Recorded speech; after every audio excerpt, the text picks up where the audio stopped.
Program Transmetro Dewata tunjukkan tren positif.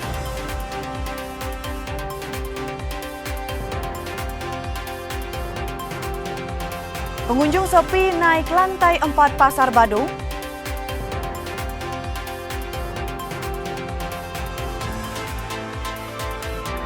Gerak jalan kreasi dengan kostum unik. Siarkan dari Studio 1 Kompas TV Dewata, inilah Kompas Pagi.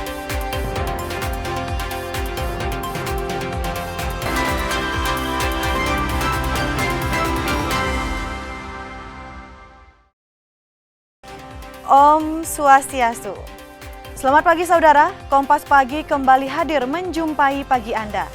Selain 3 berita utama tadi, tim redaksi juga telah menyiapkan sejumlah informasi pilihan lainnya dari kabupaten kota di Bali.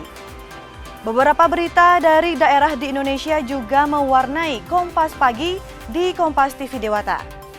Tak ketinggalan berita olahraga juga akan kami hadirkan dalam segmen Kompas Sport.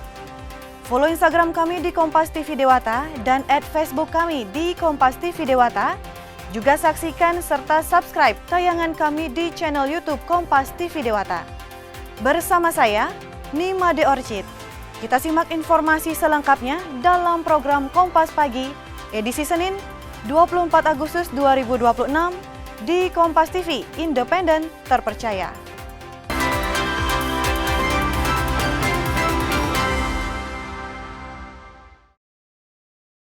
Saudara, sebelum menyimak berita terbaru hari ini, tim redaksi akan hadirkan terlebih dahulu rangkuman berita sebelumnya dalam kilas peristiwa berikut ini. Dinas Koperasi dan UKM Provinsi Bali menggelar business matching. Kegiatan ini menjadi ruang bagi para pelaku UMKM untuk memperluas pasar. Gubernur Bali Wayne Koster menargetkan seluruh maskapai mulai akhir Agustus mengumumkan kewajiban PWA di dalam pesawat. Pasca gempa yang melanda Nusa Tenggara Timur, Dinas Kesehatan Provinsi Bali mengirim 5 tim asesmen darurat kesehatan ke NTT. Selain itu, Polda Bali mengirim 5 truk bantuan kemanusiaan untuk korban gempa bumi di Provinsi NTT. Selain bantuan kebutuhan pokok, Polda Bali juga mengirim personel psikolog dan unit Brimob. Perekonomian Bali tetap tumbuh positif pada triwulan 2 2026, mencapai 5,78% secara tahunan dan melampaui pertumbuhan ekonomi nasional. Tim Liputan, Kompas TV, Bali. Sepi pembeli terus dikeluhkan pedagang baju dan busana adat Bali di lantai 4 Pasar Badung. Kondisi ini membuat banyak los pedagang terpaksa tutup karena tidak mampu bertahan. Sementara pedagang yang masih berjualan berharap pasar kembali ramai seperti dulu lagi. Kondisi lenggang serta sepi pembeli terlihat di area lantai 4 Pasar Badung. Sejumlah pedagang baju dan busana adat Bali hanya bisa duduk menunggu calon pembeli yang tak kunjung datang. Maraknya los atau kios pedagang yang memilih tutup menjadi pemandangan umum di lantai 4 gedung pasar ini. Pedagang yang bertahan mengaku hanya mengandalkan penjualan dari langganan saja yang datang tidak setiap hari. Meski kondisi pasar sepi, pedagang enggan tinggalkan pasar karena inilah satu-satunya mata pencarian mereka. Pedagang memprediksi sepinya Pasar Badung dipicu oleh tidak kembalinya pedagang baju grosiran yang dulu pernah berjualan di sini.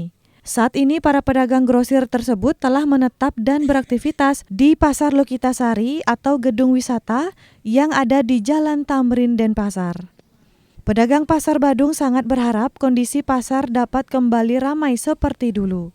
Mereka mengusulkan agar pedagang grosiran tersebut dapat dipindahkan kembali untuk berjualan di Pasar Badung guna memancing kedatangan pembeli. Pendapatan pasti menurun Pak, apalagi di bulan Agustus awal niki memang agak kolap pasarnya, nggak ada yang belanja kayak gitu. Kita tuh pengen pasar kita tuh seperti dulu ya, pengennya seperti adalah maksudnya sosialisasi pembeli dan pedagang tuh transaksi tuh saya pengen sih ada kayak dulu lagi gitu loh. Kalau dulu tuh pasti lebih bagus Pak, karena mungkin karena kita di bawah ya, jadi kita tuh digabung sama dagang lain, jadi itu membuat tuh transaksi jual beli itu ada.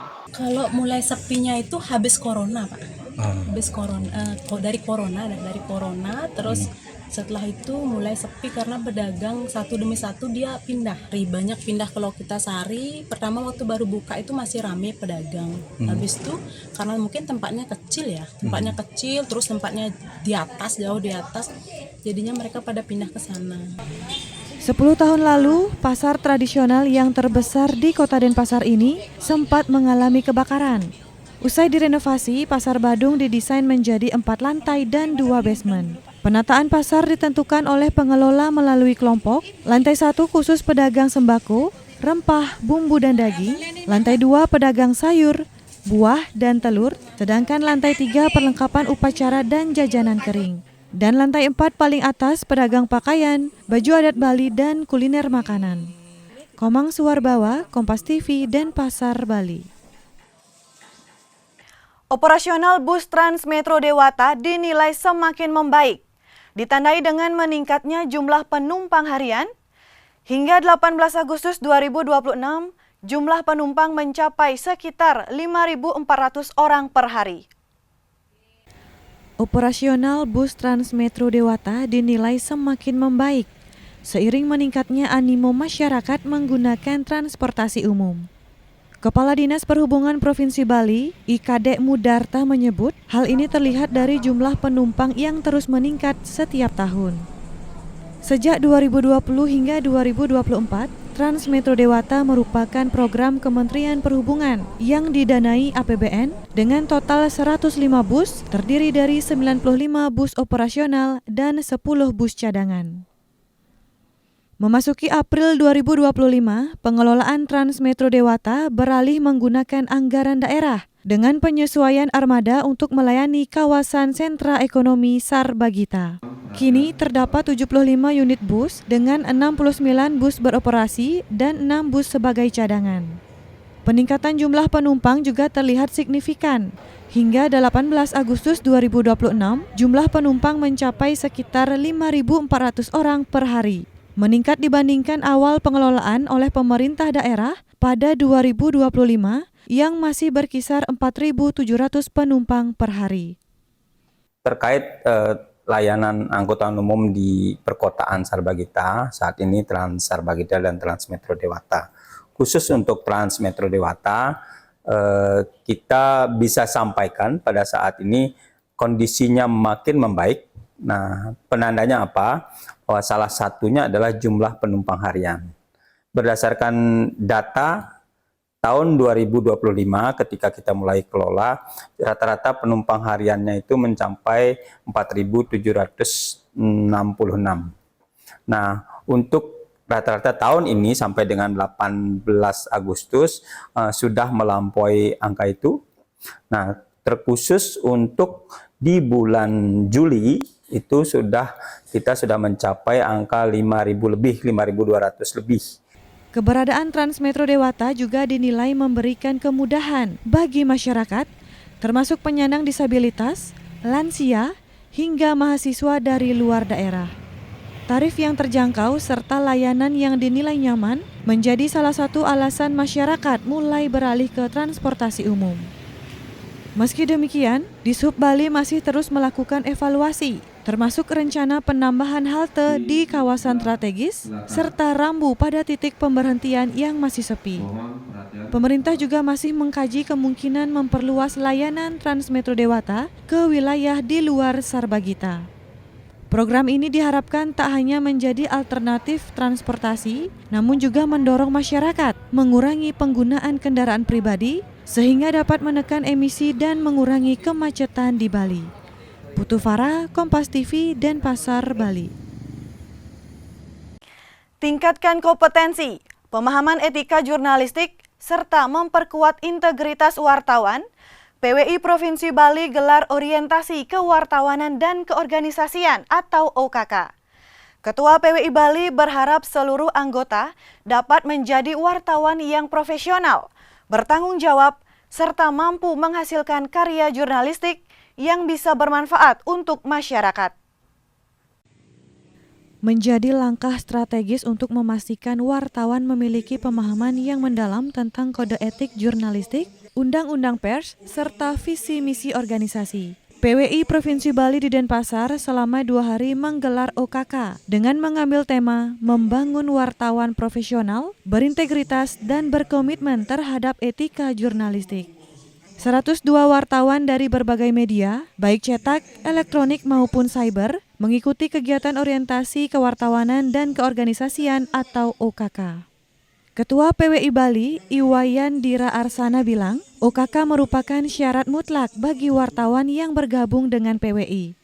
Selain itu, kegiatan ini juga bertujuan mencegah praktik jurnalisme yang melanggar etika dan hukum, terlebih di Bali saat ini media banyak yang terkena kasus.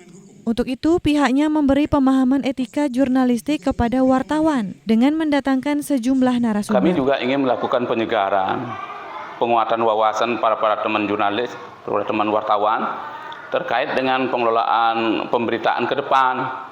Mengingat saat ini risiko menjadi wartawan juga cukup berat karena bersinggungan dengan hukum, bersinggungan dengan perkembangan teknologi, bersinggungan dengan tekanan dunia usaha gitu ya. Sehingga untuk meningkatkan kualitas pemberitaan, kualitas media massa yang terverifikasi, kami PWI Bali memandang perlu melakukan pengayaan mereka dari kode etik jurnalistik. Salah satu narasumber wartawan senior sekaligus Ketua Serikat Media Cyber Indonesia yang juga anggota kehormatan PWI Bali, Immanuel Dewata Oja, memberikan materi terkait Undang-Undang Pers Nomor 40 Tahun 1999 tentang pers, studi kasus, dan penyelesaian sengketa. Bali ini, pers di Bali ini sedang tidak aman, sedang tidak sehat. Banyak gugatan, banyak somasi dan lain-lain. Maka akan celaka situasi ini kalau kita tidak paham regulasi dan lain-lain. Nah, yang saya beritakan tadi itu kan semua clear tentang regulasi pers. Jadi apa yang boleh ditulis, apa yang tidak boleh ditulis, dan sebagainya. Selain membahas etika dan aturan pers, peserta juga dibekali materi tentang tantangan wartawan di era digital, termasuk penggunaan teknologi serta risiko menjadi wartawan. Melalui OKK ini diharapkan seluruh peserta dapat menjadi wartawan yang profesional, bertanggung jawab, serta mampu menjaga marwah profesi pers di masyarakat. Komang Suwarbawa, Kompas TV, Denpasar, Bali. Kita beralih ke berita daerah di Indonesia. Saudara, Dinas Kesehatan Kota Kediri menggelar screening masif atau pemeriksaan penyakit TBC di sejumlah kelurahan. Kegiatan ini digelar untuk mendeteksi secara dini keberadaan penyakit tuberkulosis pada warga.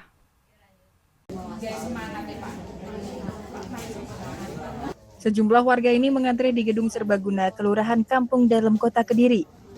Mereka antre untuk melakukan pemeriksaan dada dan paru-paru menggunakan alat X-ray portable dalam kegiatan screening masif TBC. Kegiatan itu digelar oleh Dinas Kesehatan Kota Kediri untuk mendeteksi secara dini warga yang terkena penyakit TBC atau tuberkulosis. Sehingga dengan begitu, petugas bisa melakukan penanganan dan pencegahan terhadap warga yang terkena penyakit tersebut. Petugas Dinkes Kota Kediri mencatat, pada tahun ini kurang lebih ada sekitar 1.800 warga yang terkena penyakit TBC yang menjadi kategori tertinggi di Jawa Timur. Tingginya kasus temuan tersebut membuat petugas terus mendeteksi penyakit menular tersebut. Selain melakukan screening, petugas juga memberikan sosialisasi kepada warga agar waspada terhadap penyakit menular yang mematikan tersebut. Kita kumpulkan orang-orang yang kontak dari penderita TBC ini kita kumpulkan di sini untuk kita lakukan pemeriksaan atau tracing ya, pemeriksaan terkait TBC, kemudian juga ditindaklanjuti dengan X-ray dari ada foto ronsennya nanti ya, kemudian juga nanti terintegrasi juga dengan cek kesehatan gratis. Total, ada 50 titik lokasi yang menjadi target screening TBC. Setiap satu lokasi mempunyai kuota kurang lebih 100 orang. Selain melakukan screening TBC, petugas juga melakukan pengecekan kesehatan gratis bagi warga. Kegiatan ini berlangsung hingga akhir bulan November 2026. Tim Liputan, Kompas TV Kediri, Jawa Timur. Beralih ke Palembang, Saudara, hingga Juli 2026, ada 99.000 lebih kasus ISPA tercatat di Palembang, Sumatera Selatan. Angka ini kembali meningkat pada Agustus dengan 7.000 lebih kasus. Peningkatan ini menjadi perhatian di tengah ancaman kabut asap akibat karhutla.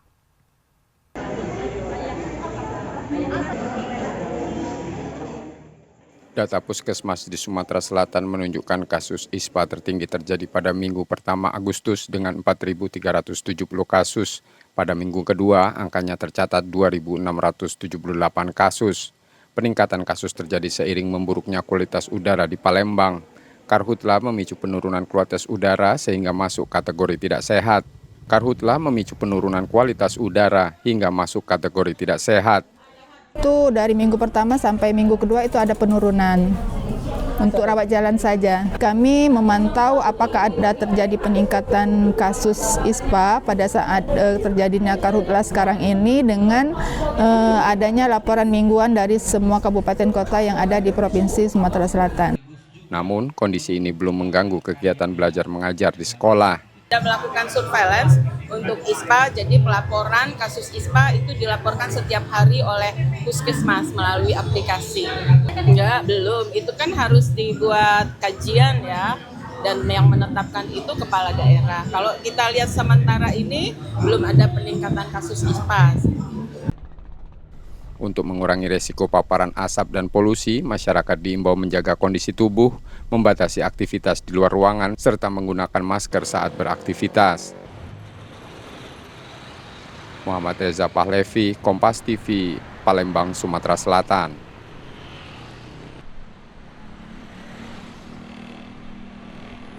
Sorotan lainnya dari Bengkulu, Saudara, Kementerian Sosial menghapus data penyaluran bantuan sosial terhadap ribuan keluarga penerima manfaat di Kota Bengkulu karena terdeteksi sebagai terlibat permainan judi online. Sebanyak 4.322 keluarga penerima manfaat di Kota Bengkulu dihapus dari data penerima bansos usai terindikasi sebagai pelaku judi online. Mirisnya ribuan KPM itu berasal dari keluarga yang masuk dalam data Desil 1 dan Desil 2 Kementerian Sosial atau kelompok kesejahteraan sangat miskin. Mereka dianggap sudah mampu karena menyalahgunakan bantuan yang diberikan pemerintah untuk kepentingan lain. Langkah tegas diambil guna menertibkan penyaluran bantuan sosial agar tepat sasaran. Dinas Sosial kini menindaklanjuti hal tersebut dengan melakukan verifikasi dan validasi di lapangan.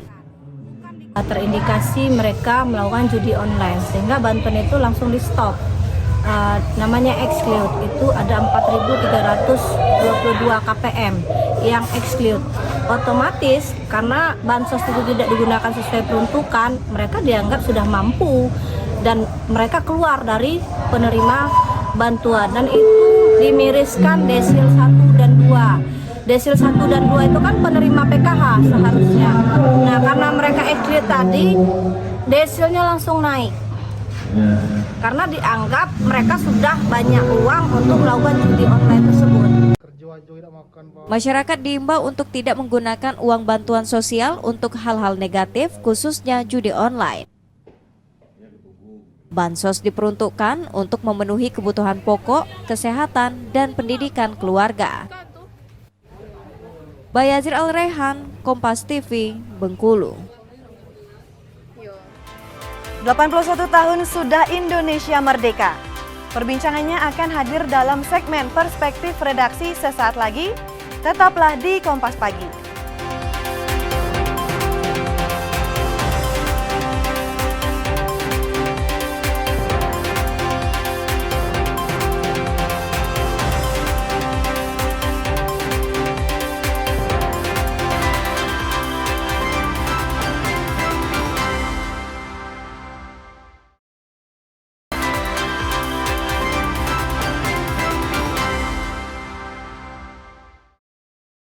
Baik, kita lanjutkan saudara informasi atau pada kesempatan segmen ini dalam perspektif media, saya ingin membahas terkait dengan makna dari kemerdekaan. Kita tahu bahwa tahun ini Republik Indonesia berdirgahayu ke-81.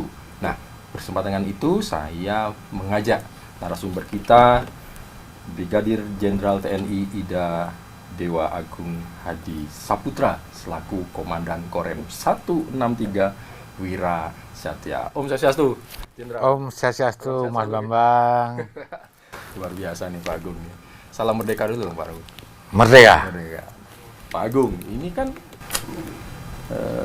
kita mau mencoba lah. Saya pengen melihat perspektif dari Korem 163 dalam hal ini Komandan Pak Agung selaku pemangku di sana, melihat merdeka atau memaknai kemerdekaan sekarang ini dengan kekinian yang ada, dengan problematika yang kita hadapi berbangsa dan bernegara, dan terlebih itu mengerucut nanti untuk yang di Bali.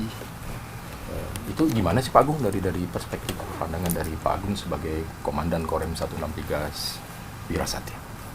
Baik, terima kasih Mas Bambang. Pada kesempatan pagi hari ini, saya merasa bangga bisa hadir di Kompas TV ini terkait dengan pertanyaan tadi bahwa bagaimana perspektif terkait dengan kita akan merayakan hari kemerdekaan kita yang ke-81 dihadapkan dengan kondisi saat ini.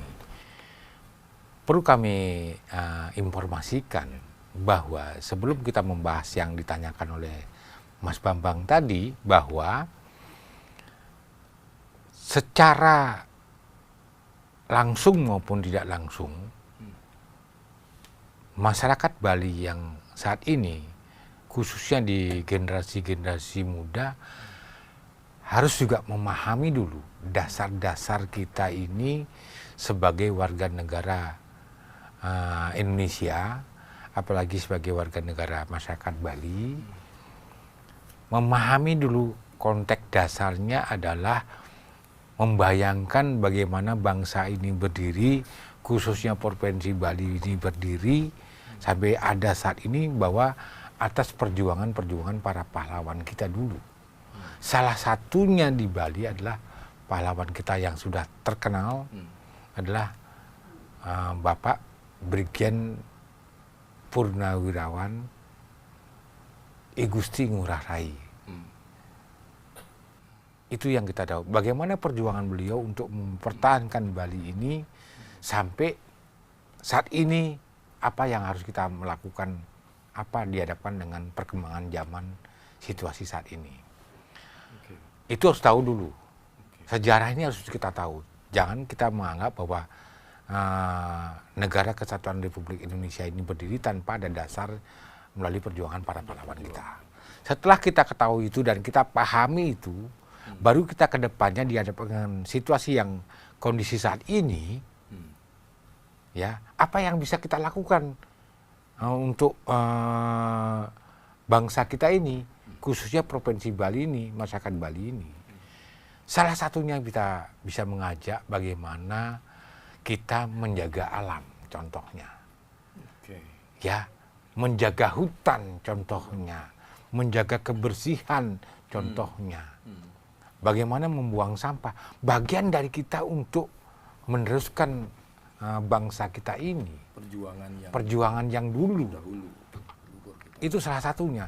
Dan juga bagaimana juga para pemuda-pemuda Bali ini membuat suatu kreasi-kreasi yang bisa menaikkan budaya Bali ini, budaya bangsa ini, yang bersifat positif, yang kita angkat melalui media sosial. Itu salah satu perjuangan kita di saat ini. Saat ini memanfaatkan media sosial yang ke hal-hal yang positif yang kita angkat Bali ini, justru itu yang akan berpengaruh kepada perjuangan kita bagi pemuda-pemuda Bali ini. Oke, Jenderal. Kalau kita melihat sekarang jadi Bagaimana melihat apakah perlu digugah lagi, kalau boleh dikatakan, kita mengatakan rendah, tapi mungkin perlu digugah lagi, diberi semangat lagi kepada anak-anak muda, generasi muda ini, supaya dia kalau bahasa sekarang tuh, kalau dulu bahasanya nasionalisme, tapi mungkin nasionalisme yang nilainya nasionalisme, tapi mungkin bungkusnya sudah beragam, sudah tidak sekedar cuman hormat bendera segala macam, tapi ada bukti nyata seperti tadi yang Jenderal bilang. Kalau kalian melakukan penghijauan, nanam, itu bagian dari itu, gitu kan.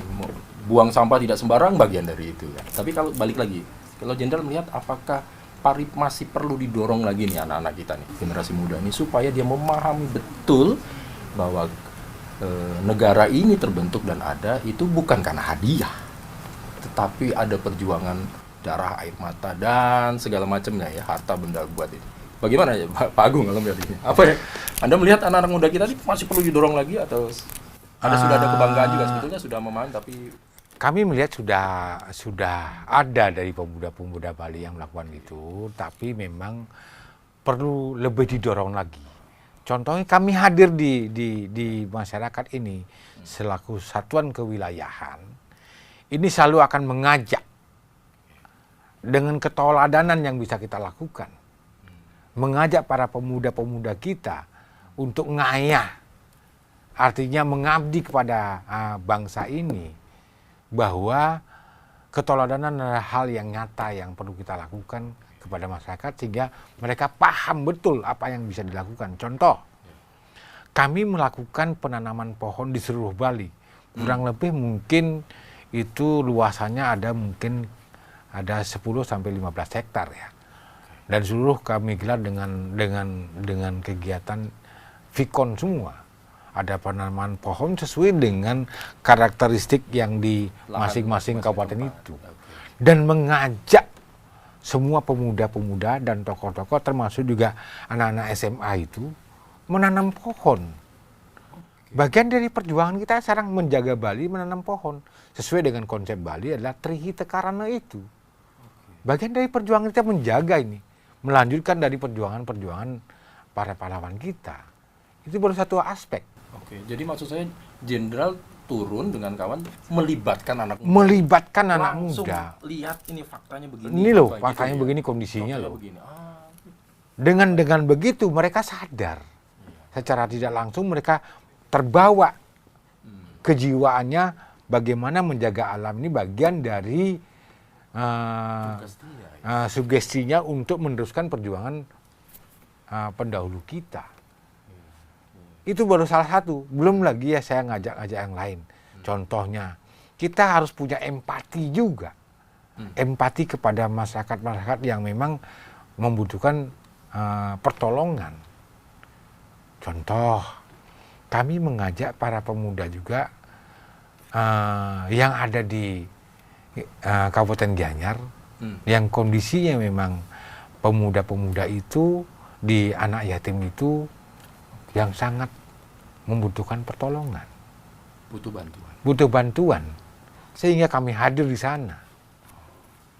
Itu salah satu cermin bahwa kita ya melanjutkan perjuangan tidak harus dengan mengangkat senjata di zaman dulu, tapi inilah aksi nyata yang kedepannya perlu kita lakukan untuk mengedukasi para pemuda kita ini biar mereka paham apa yang bisa kita lakukan demi bangsa kita ini, demi Provinsi Bali ini.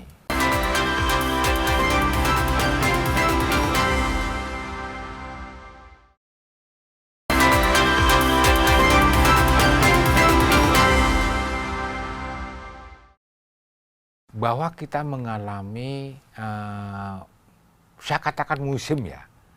Musim sampah itu kita terima itu pasti orang Bali bilang sasih ke-6, bulan yang ke-6, bulan Balinya, sampai dengan sasih ke-10, ke-10. Itu musim ini pasti akan turun sampah dari sampah-sampah yang ada di luar dari Pulau Bali. Saya tidak mau menyebutkan provinsinya. Ada kayu yang besar-besar, ada plastik yang begitu banyak, dari luar, bukan hanya Bali saja. Kalau kita hitung dihadapkan dengan adanya tukat yang ada di Bali, ini adalah tukat Badung dan tukat Mati, tidak sebanyak itu. Kami hadir di sana dengan melibatkan mahasiswa, dengan melibatkan anak-anak SMA dan SMP untuk pelajar-pelajar secara bergantian membersihkan dan mengajak masyarakat sekitarnya untuk membersihkan sampah yang ada di sekitar Jimbaran, kemudian Kedonganan, Kelan yang ada di sebelah selatan bandara. Yang di sebelah utara bandara itu ada yang namanya Kute, Legian, dan Seminyak. Itu luar biasa sampahnya per hari. Selama kurang lebih itu 4 bulan kami lakukan. Sehingga dampak dari ini kami lebih mau mengajak lagi, termasuk juga ormas-ormas yang ada. Ayo jaga Bali ini dengan menjaga perjuangan kita ini. Salah satunya ini, menjaga sampah ini, Bali ini bersih, pantai ini bersih, bagian dari perjuangan kita untuk menjaga kelestarian Bali dan juga menjaga pariwisata Bali. Oke, jadi kalau kita tentang sampah ini, apa poin utama yang ingin disampaikan Jenderal? Apa ya sebetulnya supaya ya sampah ini bisa berjalan, pengelolaan sampah ini di masyarakat tuh bisa bersih lah Bali gitu ya, gimana? Yang jelas semuanya harus disiplin. Harus disiplin. Kuncinya disiplin saja. Pemerintah juga memberikan aturan yang sudah diterapkan, masyarakat juga harus bisa disiplin dengan bagaimana yang dilakukan dan ketegasan dari semua stakeholder yang ada itu, dan masyarakat juga dihimbau untuk membuang sampah di tempat-tempat yang sudah disiapkan oleh pemerintah. Disiplin, disiplin itu ya. masalah Masalah yang nanti ke depannya bahwa Presiden Prabowo Subianto sudah menyiapkan yang namanya PISEL. Ini sangat-sangat membantu bagi masyarakat Bali untuk menangani Bali bebas dari sampah. Dan arahan dari Bapak Kepala Staf Angkatan Darat juga kami mengacu kepada itu. Demikian juga dari Pangdam 9 Udayana mengacu kepada arahan dari Bapak Kasat. Sehingga kami turun ke lapangan, kami cek di lapangan. Di sana kurang lebih ada kami 250 hektar sawah yang kami bor, kemudian kurang lebih 10 titik. 10 titik. Sehingga dampak dari itu saya rasakan setahun berikutnya. Begitu dia mengalami panen padi, kami diundang di desa Tanggundiri itu. Kami Pak saat ini sudah bisa panen 3 kali Pak. 2 kali tanam padi, 1 kali tanam palawija. Karena palawija ini tidak banyak membutuhkan air. Ketika musim hujan kami menanam 2 kali panen padi. Sekarang sistem palawijanya kami menggunakan sumur bor yang ada. Di samping itu juga sumur bor digunakan juga sebagai ketika dia membutuhkan air bersih untuk konsumsi sehari-hari. Sehari-hari dia bisa ngambil air jerigen ke sana. Wah, menarik. Itu yang kami lakukan di Desa Tanggundiri, Kabupaten Tabanan. Kemudian yang kedua, terjadi di Jembrana. Terjadi bencana alam sehingga irigasinya itu sangat-sangat tertutup oleh alam. Rusak jadi. Sedimentasinya dari pasir, kemudian bebatuan, sehingga ada lahan kurang lebih 120 hektar di sana. Yang tidak terairi. Tidak bisa terairi karena akibat bencana itu. Okay. Sehingga kami hadir di sana untuk menyelesaikan masalah tersebut. Kami kerjakan kurang lebih 1,5 bulan. Astungkare kita bersihkan semua irigasi yang ada. Sampai saat ini mereka sudah terbebas dari kesulitan air tadi. Kesulitan air, dan 120 hektar itu sudah terairi. Saja. Ini kami bekerja sama juga dengan pemerintah daerah. Artinya kami hadir untuk mendorong sehingga tidak ada ketersinggungan lagi. Ya, bekerja sama itu penting. Sinergis itu penting. Kita tidak bisa hidup ini tanpa bersinergi. Muaranya untuk rakyat. Muaranya untuk rakyat. Kita mendorong. Itu yang penting. Kemudian juga kita ketahui bahwa Karangasem itu bagian ada yang namanya Kecamatan Kubu yang masyarakatnya memang betul-betul membutuhkan air bersih di sana. Sehingga kami hadir di sana bersinergi dengan pemerintah daerah. Dan ngebor air memang sangat sulit di sana. Dengan cara kami matur pioning istilah Bali, mencari titik yang pasti untuk mendapatkan air, sehingga posisinya di sana saya temukan menggunakan geolistrik. Saya kedalaman kurang lebih 90 sampai 100 meter kami mendapatkan air, dan kami alirkan ke rumah ada 5 rumah yang bisa kami alirkan karena paling dekat. Kemudian kami siapkan tandon untuk masyarakat umum. Baik. Nah, kalau untuk air bersih sendiri misalnya atau pengeboran ini ada rencana kemana lagi? Kami ada berapa titik maksimal? Sesuai dengan arahan Bapak Panglima dan arahan dari Bapak Kepala Staf Angkatan Darat. Saat ini untuk mengatasi kemungkinan adanya cuaca ekstrim yang kekeringan. Perintah dari Bapak Panglima melalui Bapak Kasat juga, kita mengabulkan pengeboran sudah di 13 titik. Di 13 titik. 13 titik di seluruh Bali. Sedang berlangsung On dan progress sudah ini. on progress ini. Kemudian bahkan akan nambah nanti. Dan bahkan kami langsung mendapat perintah bahwa ada pura-pura besar yang di Bali ini kondisi airnya sangat sulit dalam pelaksanaan upacara agama. Kami contohkan bahkan Pura Besaki pun kesulitan air.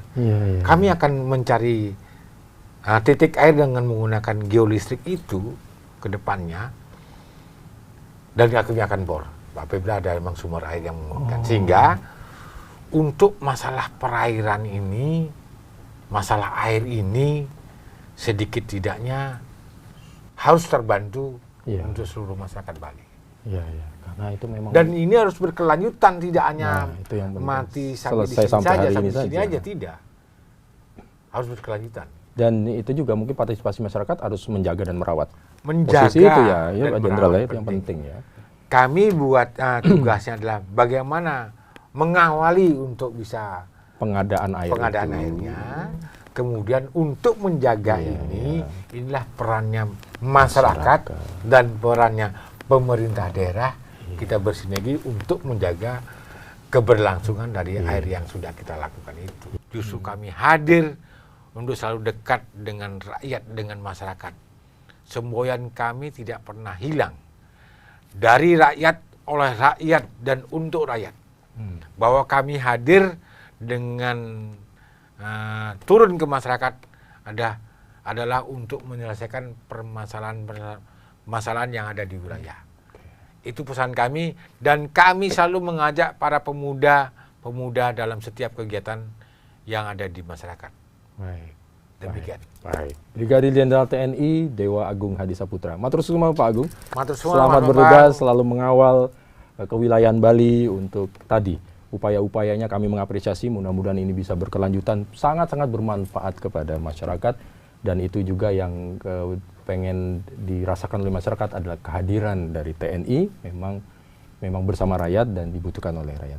Matur suwun, salam kami untuk seluruh jajaran yang ada di Korem 163 Wirasatya. Saudara, demikian tadi perbincangan kita dalam perspektif pada kesempatan kali ini bersama Komandan Korem 163 Wirasatya, Brigadir Jenderal TNI Dewa Agung Hadi Saputra. Mudah-mudahan ini bermanfaat bagi kita, dan sampai jumpa untuk episode selanjutnya. Matur suwun, terima kasih. Saudara, setelah jeda berikut kami akan hadirkan berita olahraga dalam segmen Kompas Sport. Tetaplah di Kompas Pagi.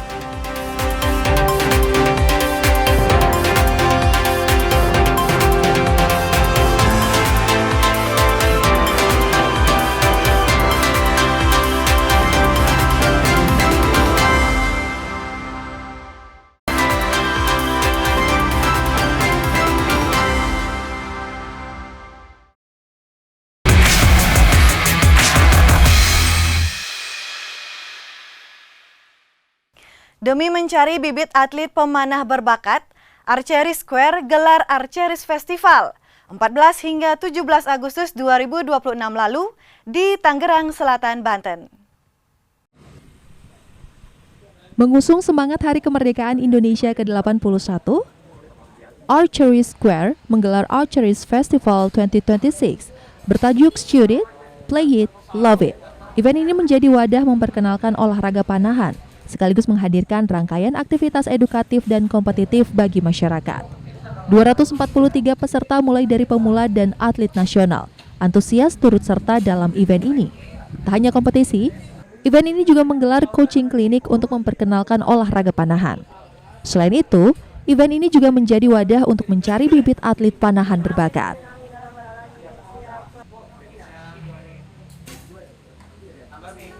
Dan ini kita berkolaborasi dengan Perpani Kota Tangsel untuk menyiapkan sesuatu yang seperti competition dari panahan. Kompetisi panahan ini kita untuk pemula, jadi untuk supaya bisa menjadi atlet-atlet Indonesia, penjaringan untuk atlet Indonesia untuk kedepannya bisa jadi lebih baik lagi. Sementara itu, perkuat ekosistem pembinaan dan eksistensi tingkat nasional, Persatuan Layang-Layang Seluruh Indonesia gelar kejuaraan nasional yang diikuti ratusan atlet dari 24 provinsi se-Indonesia. Kejuaraan nasional turut memeriahkan Semarak HUT ke-81 Republik Indonesia. Kejurnas Perlasi digelar 15 hingga 16 Agustus di kawasan Cikarang, Jawa Barat. Mempertandingkan kategori freestyle atau bebas, ratusan peserta yang datang dari 24 provinsi beradu tangkas dengan layangan di langit Cikarang. Ketua Umum Perlasi, Esa Muhammad bilang kejurnas ini merupakan wadah untuk memperkuat ekosistem pembinaan di daerah, sekaligus eksistensi di panggung nasional. Turut dihadiri Sekjen KONI Pusat Ade Lukman dan Dekan Fakultas Ilmu Keolahragaan dan Kesehatan UNJ, Novi Marlina Siregar. Kejurnas ini juga menjadi rangkaian upaya untuk mendapat pengakuan layang-layang sebagai salah satu cabang olahraga di Indonesia. Sudah populer dan dimainkan di penjuru negeri. Perlasi optimistis dapat terus berkembang dan jadi keluarga besar olahraga Indonesia melalui keanggotaannya di KONI Pusat. Saat ini KONI dan Perlasi sudah bekerja sama selain mengembangkan UMKM, tapi juga kami akan memasukkan layangan aduan ini di eksibisi PON Pantai di akhir tahun di tahun 2026. Jadi dari seluruh para player di seluruh Indonesia nanti ada perang bintang ya yang diadakan di PON Pantai. Jadi eksibisi untuk calon olahraga baru yang di bawah naungan KONI. Jadi layangan aduan ini akan masuk menjadi cabur dan nanti akan dipertandingkan di eksibisinya di PON Pantai seperti itu.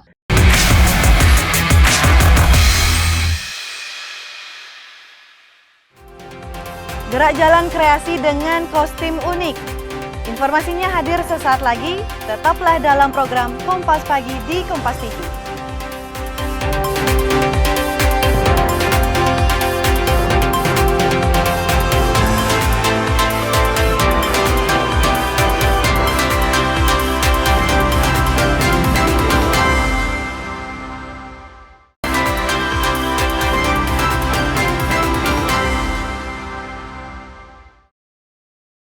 Saudara, bagi Anda yang baru bergabung, mari kita simak rangkuman berita hari ini dalam Kilas Peristiwa Senin. Operasional bus Transmetro Dewata dinilai semakin membaik seiring meningkatnya animo masyarakat menggunakan transportasi umum.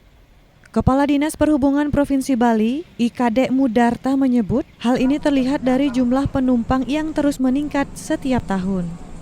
Menjadi langkah strategis untuk memastikan wartawan memiliki pemahaman yang mendalam tentang kode etik jurnalistik, undang-undang pers, serta visi misi organisasi. PWI Provinsi Bali di Denpasar selama 2 hari menggelar OKK dengan mengambil tema membangun wartawan profesional, berintegritas, dan berkomitmen terhadap etika jurnalistik.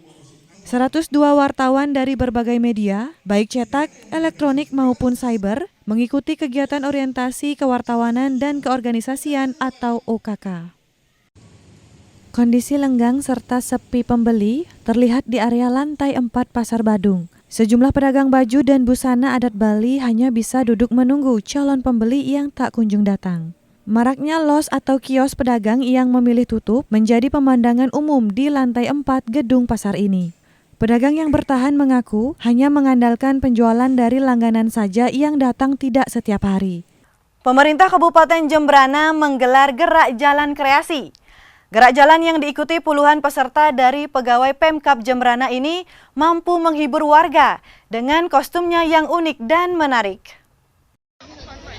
34 regu gerak jalan yang merupakan pegawai Pemkab Jembrana dan beberapa komunitas seni di Jembrana mengikuti gerak jalan kreasi.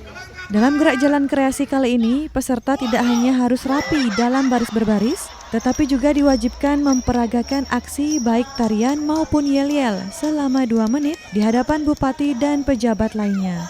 Selain itu, peserta diminta menggunakan kostum seunik dan semenarik mungkin. Salah satunya, kostum yang digunakan regu gerak jalan dari Dinas Pendidikan Jembrana yang mengusung tema Manusia Prasejarah. Regu gerak jalan ini sengaja memilih kostum yang lain dari peserta lainnya agar tampil beda dan lebih menarik. Ya, karena kita mengangkat tema manusia purba yang ada di Gilimanuk, museum Gilimanuk itu, jadi kita membuatkan seperti beginilah jadinya. Awal mula manusia di Jembrana. Ya. Biar beda dari yang lain juga, karena yang lain konsepnya ada yang menari, kita manusia purba. Warga mengaku acara gerak jalan tahun ini sangat meriah dan menarik jika dibandingkan tahun lalu. Kreasi tarian dan kostum unik yang dikenakan masing-masing peserta membuat acara gerak jalan tahun ini terasa lebih seru dan menarik. Bahkan kostum unik para peserta menjadi tontonan menarik bagi warga di sepanjang rute yang dilalui. Gerak jalan tahun ini lebih meriah juga, lebih banyak perhiasan dari kostum-kostumnya juga lebih bagus, kreasinya juga nambah bagus untuk yang tahun ini. Jika dibanding tahun lalu, lebih menghibur atau tahun ini atau gimana? Lebih menghibur sih, menurut saya juga. Pokoknya kreasinya, tambah-tambahan, kegiatannya juga lebih banyak. Gerak jalan kreasi ini dilaksanakan dalam rangka memeriahkan HUT RI ke-81, HUT Provinsi Bali ke-68, dan HUT Kota Negara ke-131. Mengambil start di depan kantor Bupati Jembrana. Informasi tadi sekaligus menutup perjumpaan kita pagi ini dalam program Kompas Pagi. Tetap saksikan sejumlah acara dan berbagai informasi menarik lainnya dalam program kami selanjutnya. Follow Instagram dan Facebook kami di Kompas TV Dewata, serta saksikan tayangan berita kami di channel YouTube Kompas TV Dewata. Kompas Pagi akan kembali hadir esok hari pukul 6 sampai 7 WITA. Kompas TV, independen, terpercaya. Om Santi Santi Santi Om.